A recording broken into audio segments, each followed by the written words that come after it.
Dear children, we are going to discuss about our constitution. What is the chapter name? Our Constitution.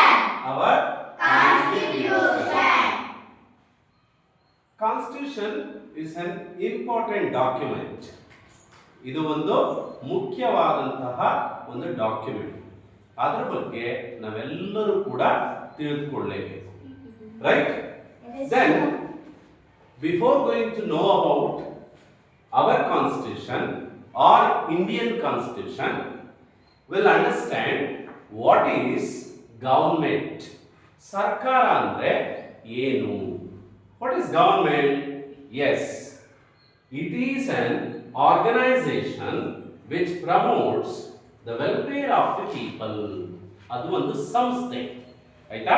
ಸರ್ಕಾರ ಅನ್ನೋದು ಒಂದು ಸಂಸ್ಥೆ. It is an organization. What it does? It promotes the welfare of the people. Government promotes the welfare of the people.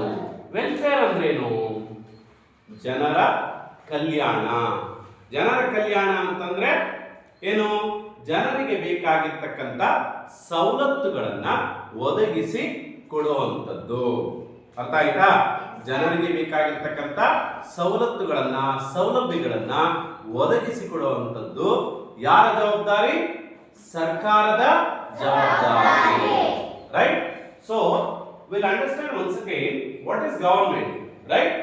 Government is an organization which promotes the welfare of the people. Say once again, it is an organization which promotes the welfare of the people. Whose welfare? Very good. People welfare. Right? Whose welfare? People welfare. Understand? Yes, sir. ಅರ್ಥ ಆಯ್ತಾ?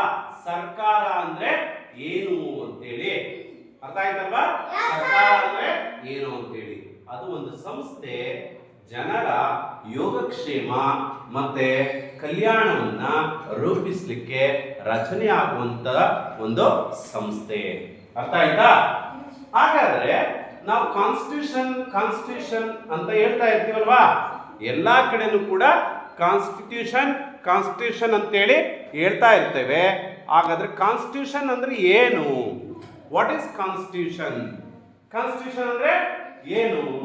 What is constitution? ಸಂವಿಧಾನ ಅಂದ್ರೆ ಏನು? Will understand. Constitution is the supreme law of a country. Say, Constitution is the supreme law of a country. Say everyone once again.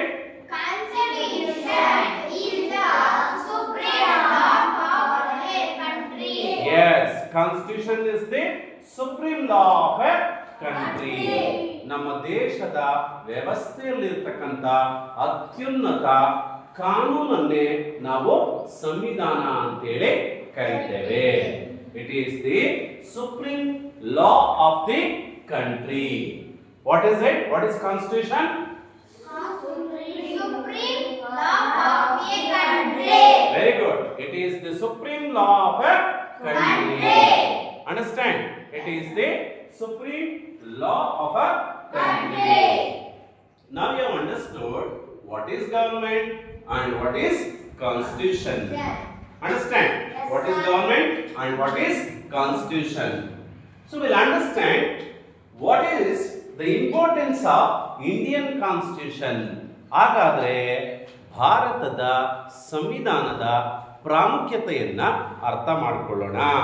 We'll understand the importance of the Indian constitution. Is it or not? Yes. ಅದರ ಒಂದು ಪ್ರಾಮುಖ್ಯತೆಯನ್ನ ತಿಳಿದುಕೊಳ್ಳೋಣ. Why it is important? ಯಾಕೆ ಅದು ನಮಗೆ ತುಂಬಾ ಮುಖ್ಯ ಅಂತಂದ್ರೆ, it is important because it reflects the ideals and aspirations of the people. Right? It reflects the ideals and aspirations of the people. ಅದೇನ್ ಮಾಡುತ್ತೆ? ಜನಗಳ ಒಂದು ಅಪೇಕ್ಷೆಗಳನ್ನ ಏನ್ ಮಾಡುತ್ತೆ? ಅಪೇಕ್ಷೆಗಳನ್ನ ಎತ್ತಿ ಹಿಡಿಯುತ್ತೆ. It reflects the ideals and aspirations of the people. What ideas? People are required good facilities in the field of education. ಶಿಕ್ಷಣ ವ್ಯವಸ್ಥೆಯಲ್ಲಿ ಜನಗಳಿಗೆ ಒಂದು ಸುವ್ಯವಸ್ಥಿತವಾದಂತಹ ವ್ಯವಸ್ಥೆ ಬೇಕು ಅಲ್ವಾ? That is the reason the government regulated what? RTE. Have you heard about RTE? Right to education. What is RTE? Right to education. Right to education. ಜನಗಳ ಒಂದು ಅಪೇಕ್ಷೆ ಅದರಂತೆ ನಾವು ರೈಟ್ ಟು ಎಜುಕೇಶನ್ ಅನ್ನ ಇಂಪ್ಲಿಮೆಂಟ್ ಮಾಡಿ ರೆಗ್ಯುಲೇಟ್ ಮಾಡ್ತಾ ಇರತಕ್ಕಂಥದ್ದನ್ನ ನೋಡಿದ್ದೇವೆ. Understand? And also all the schemes of the government, what we call Annabhagya, then what is Mahila Shakti Yojane, alva? Mahila Shakti Yojane, ಆಮೇಲೆ ಇದು ಏನು ಗೃಹಲಕ್ಷ್ಮಿ ಯೋಜನೆ. All these are the schemes what the people are expecting from the government. ಜನರು ಸರ್ಕಾರದಿಂದ ಏನನ್ನ ಅಪೇಕ್ಷೆ ಪಡ್ತಾ ಇದ್ದಾರೆ ಅನ್ನೋದನ್ನ ನಾವು ಇಲ್ಲಿ ಕಾಣ್ತೇವೆ. Right? Look here. And that is why the constitution, especially Indian constitution, is most important. And we also understand it directs the welfare of the people. Alva? Welfare of the people. ಅದು ಜನಗಳ ಒಂದು ಕಲ್ಯಾಣಕ್ಕೋಸ್ಕರ ನಿರ್ದೇಶನವನ್ನು ನೀಡುತ್ತೆ ಅಲ್ವಾ? ಜನರ ಒಂದು ಕಲ್ಯಾಣಕ್ಕೋಸ್ಕರ ನಿರ್ದೇಶನವನ್ನ ನೀಡುತ್ತೆ. ಜನಗಳಿಗೆ ಬೇಕಾಗಿರುವಂತ ಸೌಲಭ್ಯಗಳು ಏನು ಬೇಕಾಗಿದೆ, ಪ್ರಸ್ತುತ ಒಂದು ಸಮಾಜಕ್ಕೆ ಸರ್ಕಾರ ಏನು ರೂಪಿಸ್ತಾ ಇದೆ ಅಥವಾ ಸರ್ಕಾರ ಎಡುತ್ತಾ ಇದೆಯಾ, ಇವುಗಳನ್ನೆಲ್ಲ ಗಮನದಲ್ಲಿ ಇಟ್ಕೊಂಡು what it does, the Indian constitution direct the government to what to implement the welfare of the people. It directs in the welfare of the people. ಅರ್ಥ ಆಗ್ತಾ ಇದೆಯಾ? Next, it regulates the policies and functions of the government. It regulates the policies and functions of the government. Example, we have comes here for the teachers attendance and we have Nirantara for the student attendance. ಅಲ್ವಾ? ನಿಮ್ಮ attendance ಎಲ್ಲ online attendance ಎಲ್ಲ ಯಾವ್ದ್ರಲ್ಲಿ ಹಾಕ್ತೀವಿ? ಯಾವ್ಯಾವ ಹಾಕೋದು? ನಿರಂತರ ಅನ್ನೋ ಒಂದು ಸ್ಕೀಮ್ ಅಲ್ವಾ, ಯೋಜನೆ, project. Right?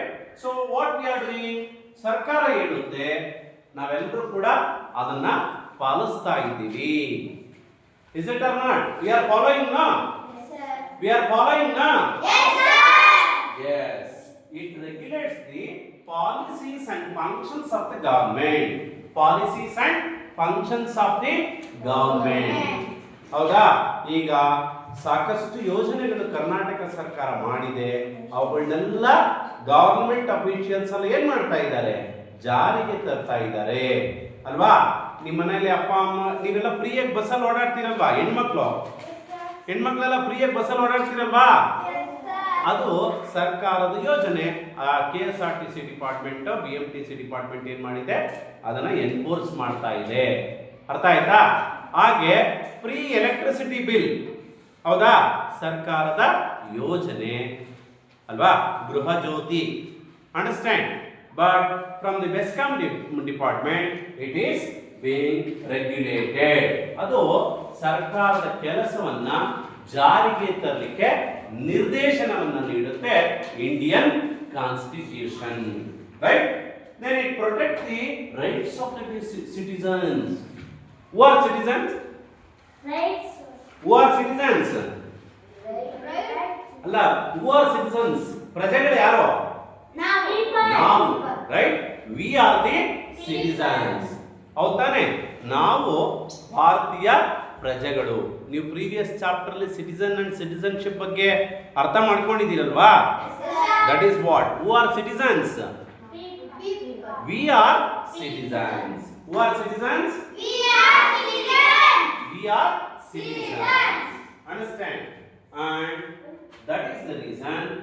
The basic rights which are given under the Indian constitution. ಅರ್ಥ ಆಗ್ತಾ ಇದೆಯಾ?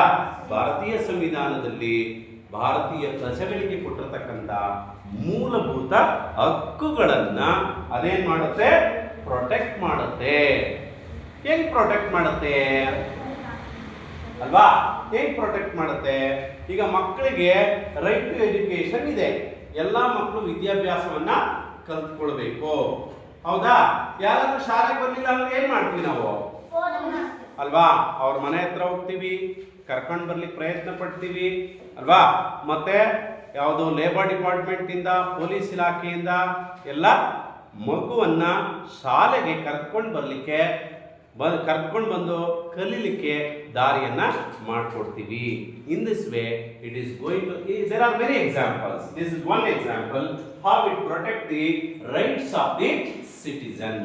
Rights of the Citizen. Understand? Or if anybody wanted to express some feelings, right, or their opinions, what do? We say yes, say like that. We give opportunity to express their opinion. Understand? So these are all the things, and we are celebrating our festivals right now. As we wish, we are celebrating our festivals. As we wish, we are wearing our clothes. Understand? And as we wish, we are studying in English medium. That is your right. Correct now? Yes, sir. Isn't it? That is your right. So next, it treats everyone equally. Constitution treats everyone equally. Constitution ಏನು ಮಾಡುತ್ತೆ? ಎಲ್ಲ ಜನರನ್ನ ಸಮಾನವಾಗಿ ನೋಡುತ್ತೆ, ಹೌದಾ? Here, see, are we saying that you are from Mugiredipalli, you are from Chedo, you should not sit here? All these things we are saying? No, sir. We are sitting together, we are having food together, ಅಲ್ವಾ? ನಾವು mid day meals ಟೈಮಲ್ಲಿ ಏನ್ ಮಾಡ್ತೀವಿ? ಎಲ್ಲರೂ ಒಟ್ಟಾಗಿ ಕೂತ್ಕೊಂಡು ಊಟ ಮಾಡ್ತೀವಿ, ಹೌದು ತಾನೇ? ಒಟ್ಟಾಗಿ ಕೂತ್ಕೊಂಡು ಊಟ ಮಾಡ್ತೀವಿ. ನೀವು ಹೆಣ್ಮಕ್ಳು ನಿಮ್ಮ ಕೈಯಲ್ಲಿ ವಾರ ಎತ್ತಕ್ಕಾಗೋದಿಲ್ಲ ಅಥವಾ ನೀವು ಓದಕ್ಕಾಗೋದಿಲ್ಲ ಅಂತ ಏನಾದರೂ ಹೇಳ್ತೀವಾ? ಇಲ್ಲ. ಹೆಣ್ಮಕ್ಳು ಗಂಡು ಮಕ್ಳಿಗಿಂತಲೂ ಚೆನ್ನಾಗಿ ಓದ್ತಾ ಇದ್ದಾರೆ, right? Both are equal, men and women, right? Men and women, girls and boys, rich and poor, everyone are equal in the society. Understand? So because of all these points, we understand Indian Constitution is most important for us. ಅರ್ಥ ಆಯ್ತಾ ಇದು? Yes, sir. ಅದು ಯಾಕೆ ನಮಗೆ important ಅಂತಂದ್ರೆ, will have A glimpse view. It reflects the ideas and aspirations of the people, directs the welfare of the citizens, and regulates the policies and function, then protect the rights of the citizen, and also treat everyone equally. ಎಲ್ಲರನ್ನ ಸಮಾನವಾಗಿ ನೋಡುವಂತೆ ಅದು ನಮ್ಮನ್ನ guide ಮಾಡುತ್ತೆ. Correct ಅಲ್ವಾ? ಹಾಗಾದ್ರೆ our constitution, Indian constitution, we are all saying, but how it is framed? ಹೇಗೆ ಅದು ರಚನೆ ಆಯಿತು? ಹೇಗೆ ನಮ್ಮ ಸಂವಿಧಾನ ಹೇಗೆ ರಚನೆ ಆಯಿತು? ಯಾರಾದ್ರೂ ಹೇಳ್ತೀರಾ? ಹೇಗೆ ರಚನೆ ಆಯಿತು? ನಮ್ಮ ಸಂವಿಧಾನ ಹೇಗೆ ರಚನೆ ಆಯಿತು ಅಂತ ಯಾರಾದ್ರೂ ಹೇಳ್ತೀರಾ? ಯಾರಾದ್ರೂ ಹೇಳ್ತೀರಾ? ನಮ್ಮ ಸಂವಿಧಾನ ಹೇಗೆ ರಚನೆ ಆಯಿತು ಅಂತ ಹೇಳಿ? Yes, we'll understand that. Framing of the Indian Constitution. Framing of the Indian Constitution. Right? How it is framed? ಯಾರಾದ್ರೂ ಒಬ್ಬ ವ್ಯಕ್ತಿ ತಯಾರಿ ಮಾಡಿದ್ರೆ ಇದನ್ನ? No, sir. ಹೇಗೆ ಮತ್ತೆ ಅಲ್ವಾ? ಇಂಡಿಯನ್ ಕಾನ್ಸ್ಟಿಟ್ಯೂಷನ್ ಬೇಕು ಅಂದಾಕ್ಷಣ ನಮ್ಮ ಅವತ್ತಿನ ಬುದ್ಧಿಜೀವಿಗಳು, right, intellectual, who are there in the freedom struggle and who are working for the nation, all those people have thought that we require some committee, right? Some committee or some group of people to form the Indian constitution. ಅರ್ಥ ಆಗ್ತಾ ಇದೆಯಾ?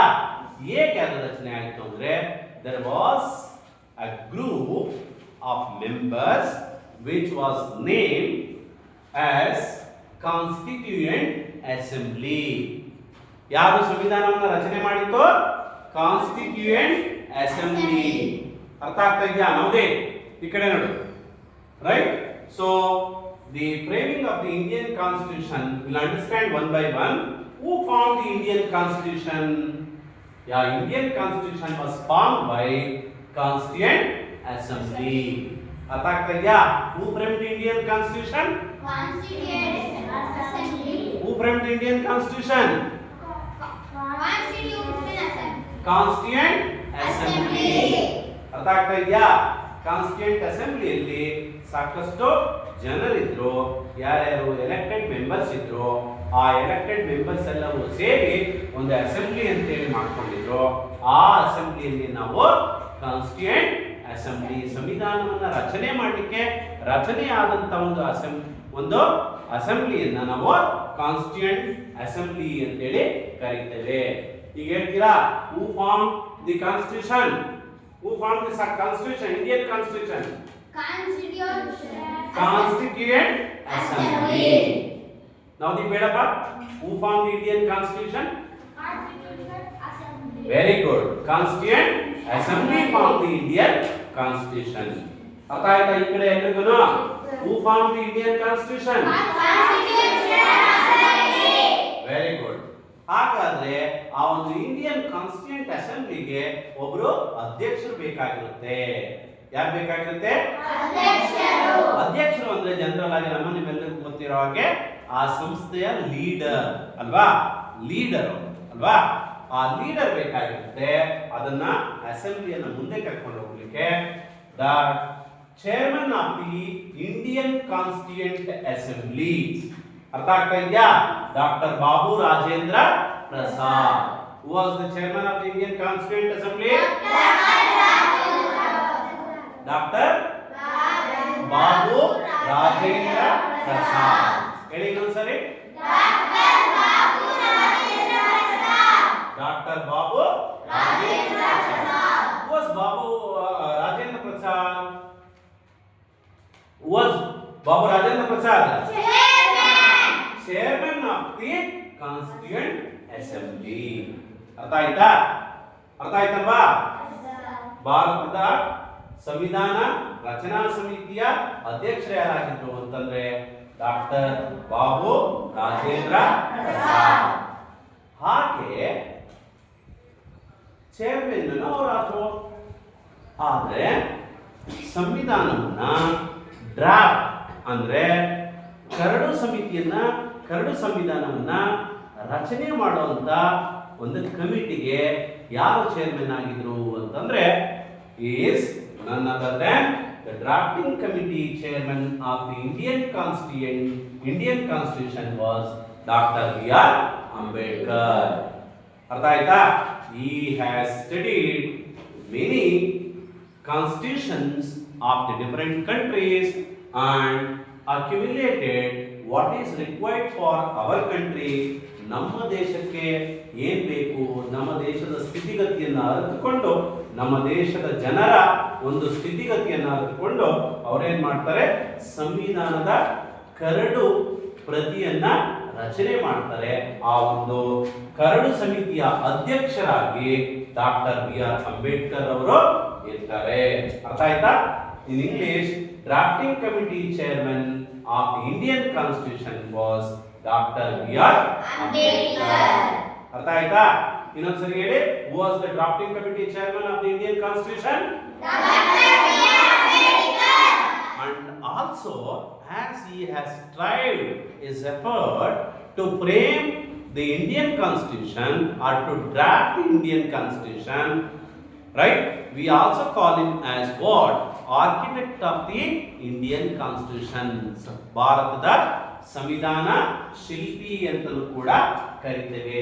ಯಾರನ್ನ ಭಾರತದ ಸಂವಿಧಾನ ಶಿಲ್ಪಿ ಅಂತ ಕರೆಯೋದು? Dr. B.R. Ambedkar. Very good, right? ಹಾಗಾದ್ರೆ ಇದರಲ್ಲಿ ತುಂಬಾ ಮುಖ್ಯವಾಗಿ ಎಷ್ಟು ಕಮಿಟೀಸ್ ಇರ್ತವೆ ಅಂದ್ರೆ 22 ಕಮಿಟೀಸ್ ಇರ್ತವೆ, ಹೌದಾ? ಸೊ ಆ ಕಮಿಟಿಗಳಲ್ಲಿ ತುಂಬಾ ಮುಖ್ಯವಾಗಿ ಫಂಡಮೆಂಟಲ್ ರೈಟ್ಸ್ ಕಮಿಟಿ. ಯಾವ ಕಮಿಟಿ? Fundamental Rights Committee. ಆ ಫಂಡಮೆಂಟಲ್ ರೈಟ್ಸ್ ಕಮಿಟಿಯ ಯಾರು ಅಧ್ಯಕ್ಷರು ಯಾರಾಗಿರ್ತಾರೆ ಅಂದ್ರೆ chairman of the fundamental rights committee was Sardar Vallabhbhai Patel. Sardar Vallabhbhai Patel ಅಲ್ವಾ? ಸರ್ದಾರ್ ವಲ್ಲಭಭಾಯ್ ಪಟೇಲ್ ಇವರು ಯಾವುದರ ಕಮಿಟಿ? ಫಂಡಮೆಂಟಲ್ ರೈಟ್ಸ್ ಕಮಿಟಿ ಇರ್ತೈತಲ್ಲ, ಆ ಕಮಿಟಿಯ ಲೀಡರ್ ಆಗಿರ್ತಾರೆ. ಅಂಡರ್ಸ್ಟ್ಯಾಂಡ್? ಅದರ ಜೊತೆಗೆ ಇನ್ನೊಂದು ಸಬ್ ಕಮಿಟಿ ಕೂಡ ಇರುತ್ತೆ, JB ಕೃಪಲಾನಿ ಅಂತ ಹೇಳಿ, ಆ ಸಬ್ ಕಮಿಟಿಯ ಒಬ್ಬ ಲೀಡರ್ ಆಗಿರ್ತಾರೆ. ಅಂಡರ್ಸ್ಟ್ಯಾಂಡ್? ಹಾಗೆ ಫಂಡಮೆಂಟಲ್ ರೈಟ್ಸ್ ಕಮಿಟಿಯ ಲೀಡಿಂಗ್ ಅಥವಾ ಲೀಡರ್ಶಿಪ್ ಯಾರು ತಗೊಂಡಿರ್ತಾರೆ ಅಂದ್ರೆ Sardar Vallabhbhai Patel. Okay, fundamental rights are most important now. So everybody wanted rights, and at the same time we should have the responsibilities of taking our fundamental duties. ಅರ್ಥ ಆಯ್ತಾ? ಹಾಗೆ ಮತ್ತೆ ಈಗ ನಾವು ಡಿಫರೆಂಟ್ ಕಮಿಟೀಸ್ ಇದ್ವು ಅಂತ ಹೇಳಿದ್ವಲ್ವಾ? Different committees in the drafting committee ಒಂದೊಂದು ವಿಷಯವನ್ನ ಒಬ್ಬೊಬ್ಬರಿಗೆ ಕೊಟ್ಟು ಯಾವ ಯಾವ ವಿಷಯದಲ್ಲಿ ಅವ್ರಿಗೆ ಪರಿಣಿತಿ ಇರುತ್ತೋ ಅಂತ ವಿಷಯವನ್ನ ಅವ್ರಿಗೆ ಆಯ್ಕೆ ಮಾಡಿ ಅವ್ರಿಗೆ ಕೊಟ್ಟಿರ್ತಾರೆ. ಅದರಲ್ಲಿ ಮಹಿಳೆಯರು ಕೂಡ ಪ್ರಾಧಾನ್ಯತೆಯನ್ನ ನೀಡಿರ್ತಾರೆ. 15 ವುಮೆನ್ ಮೆಂಬರ್ಸ್ ಬರ್ದೆ. How many members? 15 women members. How many women members were there in the Indian Constituent Assembly? 15 women members. 15 women members. Understand? 15 women members were there.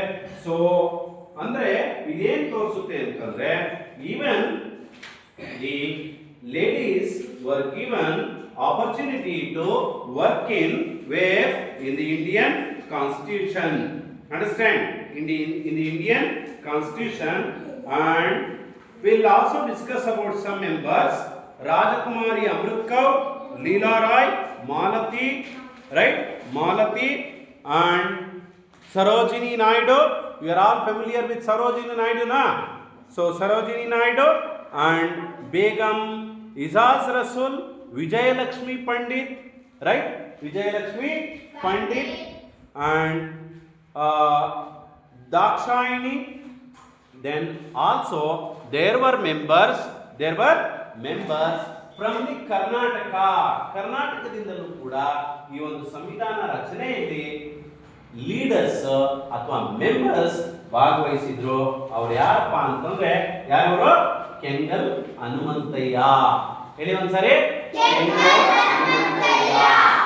ಈ ಕೆಂಗಲ್ ಹನುಮಂತಯ್ಯ ಯಾರು ಅಂದ್ರೆ ಕರ್ನಾಟಕದವರು. ಕರ್ನಾಟಕದಿಂದ ಯಾವ್ದ ಆ ಇಂಡಿಯನ್ ಕಾನ್ಸ್ಟಿಟ್ಯೂಂಟ್ ಅಸೆಂಬ್ಲಿಯಲ್ಲಿ ಒಬ್ಬ ಮೆಂಬರ್ ಆಗಿದ್ರು. ಅರ್ಥ ಆಯ್ತಾ? ಮೆಂಬರ್ ಆಗಿದ್ರು. ಮತ್ತೆ ಎಸ್ ನಿಜಲಿಂಗಪ್ಪ. ಇನ್ನೊಬ್ರು ಯಾರು? S Nijalingappa. So these two are the what members from Karnataka. ಅರ್ಥ ಆಯ್ತಾ? Who are the members of Karnataka? Kengal Hanumanthaiah. K Hanumanthaiah ಅಂದ್ರೇನು? Kengal Hanumanthaiah. Kengal Hanumanthaiah. and S Nijalingappa. S Nijalingappa. ಅರ್ಥ ಆಯ್ತಾ? ಸೊ ಹೀಗೆ with the leadership of the Dr. Babu Rajendra Prasad and the drafting committee leader or chairman Dr. B. Ambedkar, then fundamental rights committee and other 21 committees, total 22 committees were there. So with those members effort we have Indian Constitution, which is the supreme law of our country. Constitution ಮುಂದೆ ನಾವೆಲ್ಲರೂ ಕೂಡ ತಲೆ ಬಾಗಲೇಬೇಕು. Because the law is in such level, right? ಆ ಒಂದು ನಮ್ಮ ಸಂವಿಧಾನದಲ್ಲಿರ್ತಕ್ಕಂಥ ಕಾನೂನು ಎಲ್ಲರಿಗೂ ಕೂಡ ಎಲ್ಲರ ಯೋಗಕ್ಷೇಮವನ್ನ ಬಯಸುವಂಥದ್ದು ಆಗಿದೆ. ಹಾಗಾಗಿ ನಾವು ಅದು ಅತ್ಯುನ್ನತ ಕಾನೂನುವಾಗಿರೋದ್ರಿಂದ ನಾವೆಲ್ಲರೂ ಕೂಡ ತಲೆ ಬಾಗಲೇಬೇಕು. ಯಾರೆಲ್ಲರೂ? ಹಾಗಾದ್ರೆ ಪ್ರೈಮ್ ಮಿನಿಸ್ಟರ್ನ? Yes, president, prime minister, chief minister, cabinet, everyone comes under the Indian Constitution. Understand? Everyone comes under the Indian Constitution. With all this effort, Indian Constitution was ready, right? Indian Constitution was ready and it was adapted 26th November 1949. Adapted. ಅರ್ಥ ಆಯ್ತಾ? ನೀವು ಹೇಳ್ತೀರಲ್ವಾ, ಏನಂತ ಹೇಳ್ತೀರಾ ಹೇಳಿ? ಸಂವಿಧಾನವನ್ನ ಅಂಗೀಕಾರ ಮಾಡಿದ್ದು ಅಂತೇಳಿ pledge ಅಲ್ಲೆಲ್ಲ ಹೇಳ್ತೀರಲ್ವಾ? ಸಂವಿಧಾನವನ್ನ ಅಂಗೀಕಾರ ಮಾಡಿದ್ದು ಅಲ್ವಾ? ಆ ಸಂವಿಧಾನವನ್ನ ಅಂಗೀಕಾರ ಮಾಡ್ತೀವಿ. ಅದಾದ್ಮೇಲೆ it came into force. ಹೇಳಿ ಒಂದ್ಸರಿ. It came into force. Which came into force? Indian constitution. ಈ ಕಡೆ ಗಮನಿಸಬೇಕು. Indian constitution came into force on 26th January 1950. When did Indian Constitution come into force? 1951. ಅಲ್ಲ, ಯಾವಾಗ ಅಂತ, ಯಾವ ದಿನ? 26 January 1950. ಹಾಗಾದ್ರೆ 26 January 1950 ಈ ದಿನನ ನಾವು ಏನಂತ ಆಚರಣೆ ಮಾಡ್ತೀವಿ? What we celebrate on 26 January every year? ಪ್ರತಿ ವರ್ಷ ನಾವು ಈ ದಿನದಂದು ಏನನ್ನ ಆಚರಣೆ ಮಾಡ್ತೀವಿ? Republic Day. Very good. ಯಾವ ದಿನವನ್ನು ಆಚರಣೆ ಮಾಡ್ತೀವಿ? Republic Day. ಓಕೆ, ಯಾವ ದಿನವನ್ನು ಆಚರಣೆ ಮಾಡ್ತೀವಿ? Republic Day. ಗಣರಾಜ್ಯೋತ್ಸವ ಅಥವಾ republic day. We all will enjoy, no? Yes, We sir. play good songs, Yes. patriotic songs. All the students will gather here, all the teachers, Tahsildar, MLA, everybody will come here and we celebrate as it is our national festival. Understand? When do we celebrate Republic Day? When do we celebrate the Republic Day? 26th January 1950. Right, every year. And out of all these things, we need some representatives now. MLAs, MPs, we require now to rule the government, right? Or to form the government. ಹಾಗಾಗಿ ಮೊಟ್ಟ ಮೊದಲ ಬಾರಿಗೆ ಭಾರತದಲ್ಲಿ general elections, ಸಾಮಾನ್ಯ ಚುನಾವಣೆಗಳು ಅಲ್ವಾ, general elections ಯಾವಾಗ ನಡೆಯುತ್ತೆ ಅಂದ್ರೆ 1951 ಮತ್ತೆ 52 ನಲ್ಲಿ ಫಸ್ಟ್ ಜನರಲ್ ಎಲೆಕ್ಷನ್ಸ್ ನಡೆಯುತ್ತೆ. ಅದಾದ್ಮೇಲೆ ಭಾರತೀಯರು ಪ್ರತಿನಿಧಿಸಿರ್ತಕ್ಕಂಥ ರೆಪ್ರೆಸೆಂಟ್ ಮಾಡಿರ್ತಕ್ಕಂಥ ಲೀಡರ್ಸು ನಮ್ಮ ದೇಶವನ್ನು ಆಳ್ಲಿಕ್ಕೆ ಸ್ಟಾರ್ಟ್ ಮಾಡ್ತಾರೆ. ಮತ್ತೆ ನಮ್ಗೆಲ್ರಿಗೂ ಗೊತ್ತಿರೋ ಹಾಗೆ ಪಾರ್ಲಿಮೆಂಟ್ ಅಲ್ವಾ, parliament, Indian parliament has 2 houses. How many houses it has? 2 houses. Right? Indian Parliament has 2 houses. 2 houses ಇದೆ. ಅವು ಯಾವ್ಯಾವಪ್ಪ ಅಂತಂದ್ರೆ the Rajya Sabha, ಹೇಳಿ, which is first one? The Rajya Sabha. And the second one? Lok Sabha. The Lok Sabha. ಯಾವುದು 2 houses? The Rajya Sabha and Lok Sabha. Yes, the Rajya Sabha and the Lok Sabha. These are the 2 houses of our parliament. ನಮ್ಮ ಸಂಸತ್ತಿನ 2 ಸದನಗಳು ಅಂತೇಳಿ ಕರೀತೇವೆ. ಹಾಗಾದ್ರೆ ನಮ್ಗೆಲ್ರಿಗೂ ಒಂದು ಕುತೂಹಲ, ಈಗ Indian constitution ಇವರೆಲ್ಲ ಸೇರ್ಕೊಂಡು ಸಂವಿಧಾನದ ಸಭೆ, ರಚನಾ ಸಭೆ ಏನ್ ಮಾಡುತ್ತೆ? ಕಾನ್ಸ್ಟಿಟ್ಯೂಯೆಂಟ್ ಅಸೆಂಬ್ಲಿ ನಮಗೆ ಡ್ರಾಫ್ಟ್ ಮಾಡಿ, ರಚನೆ ಮಾಡಿ, ಅದನ್ನು ಫೈನಲೈಸ್ ಮಾಡಿ, ನಮಗೆ ದೇಶದ ಜನತೆಗೆ ಹೀಗಿರಬೇಕು ಅಂತೇಳಿ ಅಂಗೀಕಾರ ಮಾಡಿ ಮತ್ತೆ ಅಕ್ಸೆಪ್ಟ್ ಮಾಡುತ್ತೆ. ಯಾವ ದಿನ? 26 January 1950 ಅಂತ. ಹಾಗಾದ್ರೆ ಅದರೊಳಗೆ ಏನೇನಿದೆ? What are the things are there ಅಲ್ವಾ? ಆ ಒಂದು ಸಂವಿಧಾನದಲ್ಲಿ ಏನೇನಿದೆ ಅಂತ ತಿಳ್ಕೊಳ್ಳೋಣ. ಸಂವಿಧಾನ ರಚನೆ ಆದಾಗ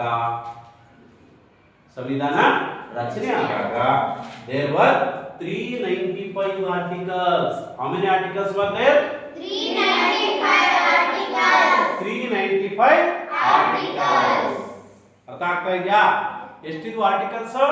395 ವಿಧಿಗಳು. 395 ಆರ್ಟಿಕಲ್ಸ್. ಅರ್ಥ ಆಯ್ತಾ? ನೆಕ್ಸ್ಟ್ 22 ಚಾಪ್ಟರ್ಸ್ ಇದೆ. 22 chapters. How many chapters were there? 22 chapters.